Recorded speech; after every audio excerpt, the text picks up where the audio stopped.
Girl suddenly discovered that her older brother was bound with iron chains, but in everyone else's eyes, the little boy was simply lying in bed. Seeing that her brother looked very uncomfortable, the girl again warned that her brother was bound and in great pain. The boy's father sighed when he heard this. He thought the girl they had picked up must have something wrong with her head. At this time the aunt believed the girl was a troublemaker. She suggested the man hurry up and drive the girl out. Seeing that no one believed her, the girl grabbed her brother's arm and bit down. Unexpectedly, the iron chains binding the boy snapped in an instant. The dark evil spirit was swallowed into the girl's stomach. Then the girl fainted. The man was furious to see his son bitten. He ordered that the girl be dragged out and thrown away. Suddenly, the son who had been unconscious for 3 years woke up. The eldest uncle's wife instantly backed away in fright, because the girl she had bought was clearly supposed to be a bane. Little did she know the girl was a celestial koi she had cultivated for 1,000 years, preparing to leap over the dragon gate and become an immortal. But she was rejected and sent back. Her master did some divination. He discovered the girl had not yet undergone her mortal tribulations. The master sealed her memories. He sent her to the mortal world to undergo 100 years of trials before leaping the dragon gate again. But unexpectedly, just after entering the mortal world she was found and trafficked. They lied that the girl's birth date in Bazi indicated a very ominous fate. When the eldest uncle's wife learned that the girl could just happen to be able to kill the man's son, she thought that by causing her nephew's death, her own son could inherit the family fortune. As soon as the girl entered the house she discovered her brother had been cursed. Although she had lost her memories, she still had the ability to consume evil spirits, but she soon fainted. The man hurried to call a doctor for an examination.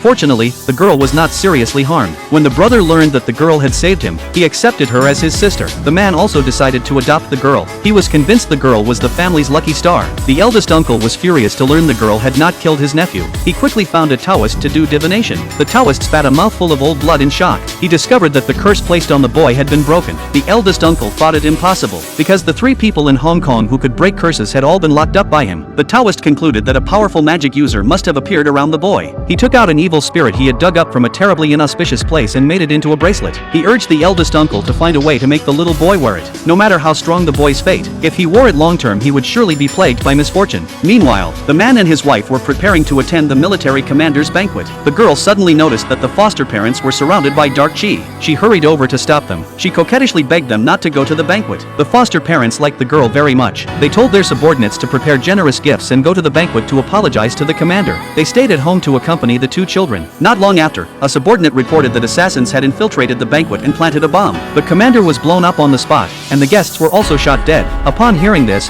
the foster parents immediately looked at the girl. Fortunately, because they had listened to the girl's warning, they escaped disaster. It seemed the girl truly was the family's lucky star. From then on the girl lived a life of luxury. Her brother doted on her all the more. One day the eldest uncle sent the paternal aunt to deliver the evil spirit bracelet, claiming it was a talisman she had specially obtained from a temple for the boy. She advised that it must be worn for a long time to bring good luck.